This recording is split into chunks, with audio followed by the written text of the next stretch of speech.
Hello programmers, welcome to my channel Tarun sir. So guys, आज इस video में मैं आप लोगों को पीएचपी में इफ एल्स इफ लैडर के बारे में बताऊंगा। तो आइए देखते हैं इफ एल्स इफ लैडर क्या है, कैसे काम करती है। सो गाइज, इसको मैं जूम कर लेता हूँ। Fine,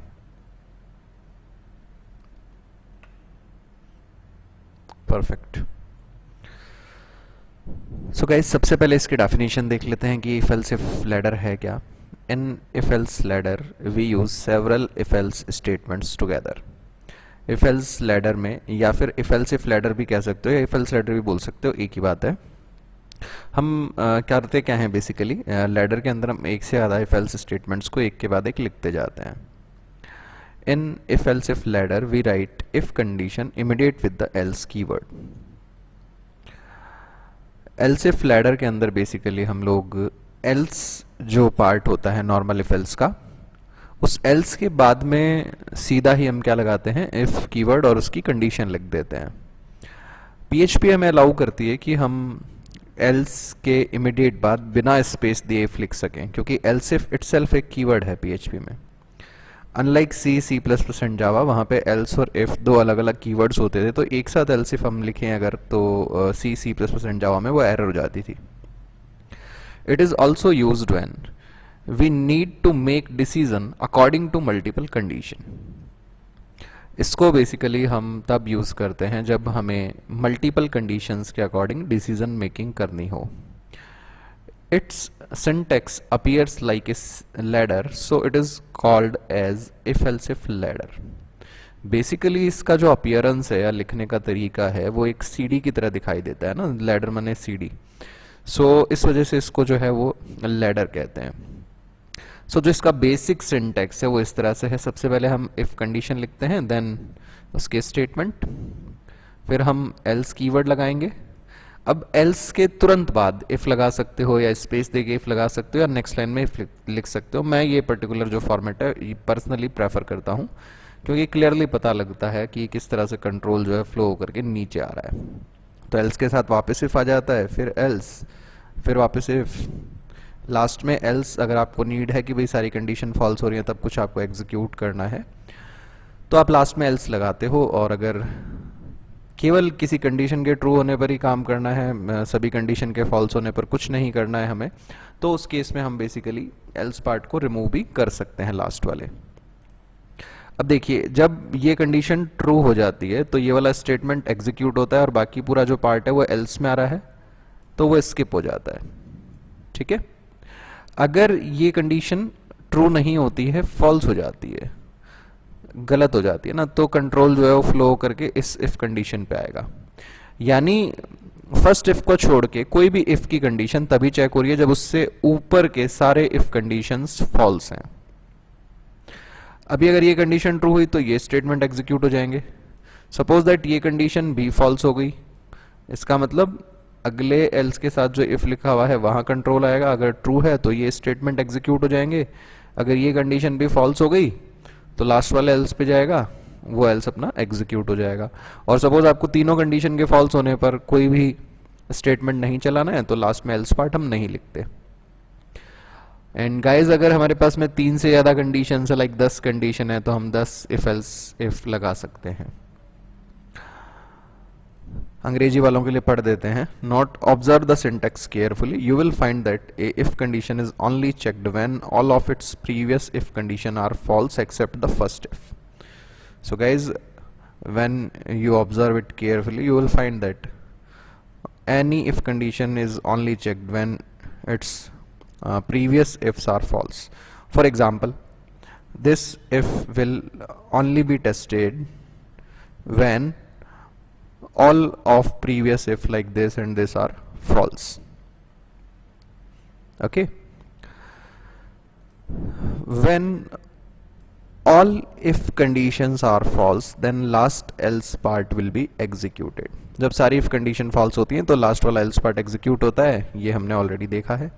The last else is optional if we need not to run any statement when all condition are false, then we can remove or discard it। ये लास्ट else part है, ये optional है। अगर हमें कोई भी स्टेटमेंट एग्जीक्यूट नहीं करना है सभी इफ की कंडीशंस फॉल्स होने पर, तो जो ये लास्ट वाला एल्स पार्ट है इसको हम हटा भी सकते हैं। एक note, in PHP you can use else if instead of else if, as else if is also a keyword in PHP। तो जब आप लैडर बना रहे हो तो else और if बहुत सारे बच्चे ये पूछ लेते हैं कि सर else if को एक साथ लिखना है, स्पेस दे के लिखना है, या else के बाद नेक्स्ट लाइन में सॉरी if के बाद नेक्स्ट लाइन में else लिखना है। It's up to you guys, आप चाहो तो else और if कीवर्ड एक साथ लिख सकते हो लैडर बनाते समय, आप चाहो तो स्पेस दे के लिख सकते हो, और आप चाहो अगर तो नेक्स्ट लाइन में भी लिख सकते हो, all are valid. So guys आइए एक प्रोग्राम बना के देखते हैं, PHP की स्क्रिप्ट बना के देखते हैं 3 में से मैक्स निकालने की। सो सिंपली मैंने YouTube फोल्डर पे क्लिक किया, new file, and control S से मैंने इसे सेव कर दिया। If else if ladder max3.php। Fine guys, तो ये फाइल बन गई, HTML का स्टब बना दिया मैंने।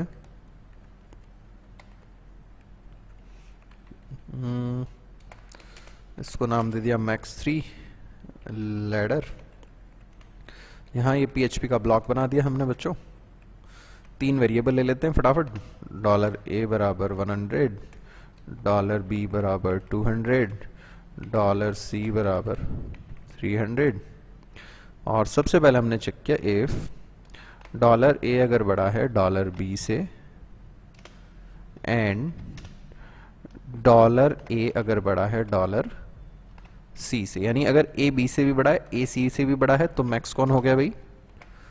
$a is maximum among $a, $b, $c। Fine guys, अभी सपोज दैट a अगर b से बड़ा नहीं है या a c से बड़ा नहीं है, दोनों में से कोई भी कंडीशन फॉल्स हो जाती है, इसका मतलब है a सबसे बड़ा नहीं हो सकता है। तो मैंने लिखा एल्स इफ $b बड़ा है अगर $c से। मुझे अब यहाँ पे वापस से ये चेक करने की नीड नहीं है इस कंडीशन के अंदर, अननेसेसरी मुझे रिपीट करने की जरूरत नहीं है कि b जो है वो a से बड़ा है क्या, क्योंकि फर्स्ट कंडीशन फॉल्स होने का मतलब है बच्चों, ये वाली कंडीशन जो है ये फॉल्स होने का मतलब ये है कि a सबसे बड़ा नहीं है। तो अननेसेसरी वापस a को हमें रिपीट नहीं करना है कंडीशन चेक करते टाइम पे। तो एल्स के बाद हमने इफ में चेक कर लिया कि b बड़ा है क्या c से। इफ दिस इज ट्रू, हमने यहाँ पे मैसेज इको करवा दिया $b is maximum among $a, b and c। And similarly last else part में, मतलब अगर ये कंडीशन फॉल्स हुई तो a बड़ा नहीं है, ये फॉल्स हुई तो b बड़ा नहीं है, दैट मीन्स लास्ट में c बच गया हमारे पास जो मैक्सिमम है। लेट्स सी गाइस, सबसे पहले हमारे पास a की वैल्यू है 100, b की वैल्यू है 200। सो $a बड़ा है क्या $b से? ये कंडीशन फॉल्स है बच्चों, क्योंकि a की वैल्यू क्या है हमारे पास 100, b की वैल्यू क्या है 200। तो क्या 100 200 से बड़ा है? नहीं है, तो एल्स पार्ट पे आएगा। यहाँ पे इफ लिखा है, इफ में हमने चेक किया है $b बड़ा है क्या $c से। सो b की वैल्यू है 200, c की वैल्यू है 300। तो क्या 200 बड़ा है 300 से? नहीं है भाई, तो फिर एल्स पार्ट में जाएगा, यहाँ पे आकर के प्रिंट करा देगा 300 is maximum among 100, 200, 300। Let's see guys, इसको एग्जीक्यूट करने के लिए ये देखो अपाचे वेब सर्वर मैंने चला रखा है, उस फोल्डर का पाथ मैंने ले रखा है, क्योंकि पाथ भूल जाने से कई बार क्या गड़बड़ हो जाता है मामला ना। तो मैं पहले से यहाँ पे जो मेरा फोल्डर है लोकल होस्ट यूट्यूब, इसमें मैं सेव कर रहा हूँ, तो यहाँ मैंने डाल के रख दिया है। So if else if ladder max3.php, ये हमारी फाइल का नाम है। सो 300 is maximum among 100, 200 and 300। Fine, now मैं एक बार वैल्यू चेंज करके देखता हूं। सपोज दैट मैंने यहां पे रखा 200, यहां मैंने रखा 20, यहां मैंने रखा 150। अब ये कैसे काम करेगा ये देख लेते हैं। सबसे पहले इफ पे आया, यहां पे कंडीशन चेक हुई, क्या a b से बड़ा है?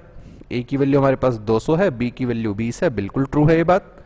तो एंड लगाया है, इसका मतलब ये पूरी कंडीशन का रिजल्ट ट्रू तभी होएगा जब दूसरी कंडीशन भी ट्रू होएगी, है ना। तो $a $c से बड़ा है क्या?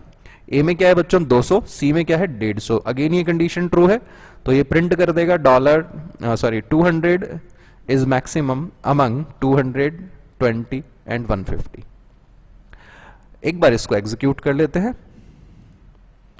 सो इसको पेज को रिफ्रेश किया मैंने. 200 इज मैक्सिमम अमंग 200, 20 एंड 150. एक और सिनेरियो लेते हैं. सपोज दैट यहां मेरे पास में 1050 है सी में, ए में अपने पास 200 है, बी में अपने पास 20 है. सो ये कंडीशन चेक हुई, ए बी से बड़ा है क्या?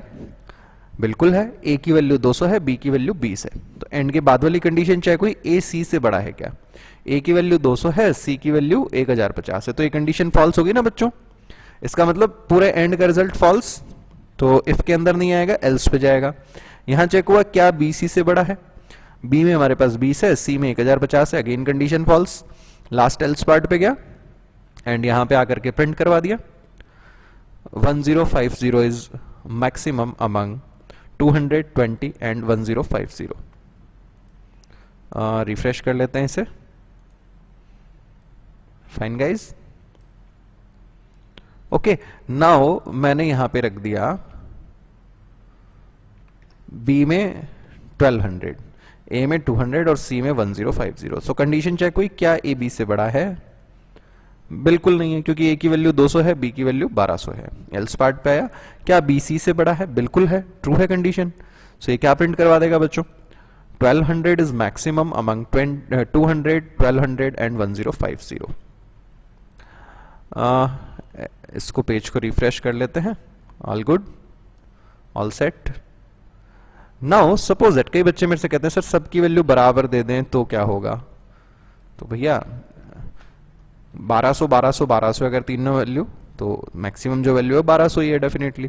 हाँ, अगर फ्लो की बात करें तो सबसे पहले कंडीशन चेक होगी, ए बी से बड़ा है क्या? नहीं है. तो एल्स पार्ट पे गया, अगले इफ पे गया, बी सी से बड़ा है क्या? नहीं है. तो लास्ट एल्स पे आया, यहां पे आके प्रिंट करा देगा 1200 is maximum among 1200, 1200 and 1200. Let's see. Okay guys. So बच्चों, ये था हमारे पास में पीएचपी में इफ एल्स लैडर का कॉन्सेप्ट. अच्छा, एक चीज बतानी रह गई है, सॉरी, वो भी दिखा देता हूं मैं. एल्स और इफ को हम एक साथ भी लिख सकते हैं बिना स्पेस दिए, इस तरीके से. This is also good. Work flow वही रहेगा जो पहले काम कर रहा था, कोई दिक्कत नहीं है. या फिर आप एल्स इफ के बीच में स्पेस भी दे सकते हो. फाइन. एक्चुअली क्या है ना कि पीएचपी में एल्स इफ कीवर्ड है तो हम एक साथ लिख पा रहे हैं, लेकिन अगर सी सी प्लस प्लस जावा गो लैंग में आप कोड कर रहे हो तो वहां पे एल्स इफ को एक साथ नहीं लिख सकते, क्योंकि वहां पे एल्स इफ नाम का अकेला कोई कीवर्ड नहीं है. सो गाइज, अगर आपको वीडियो अच्छा लगा तो प्लीज़ मेरे चैनल को सब्सक्राइब करें, अपने फ्रेंड्स के साथ, जूनियर्स के साथ शेयर करें ताकि वो लोग भी प्रोग्रामिंग सीख सकें. Thanks for watching this video guys. Thanks a lot. Have a nice day, have fun and enjoy. Bye guys.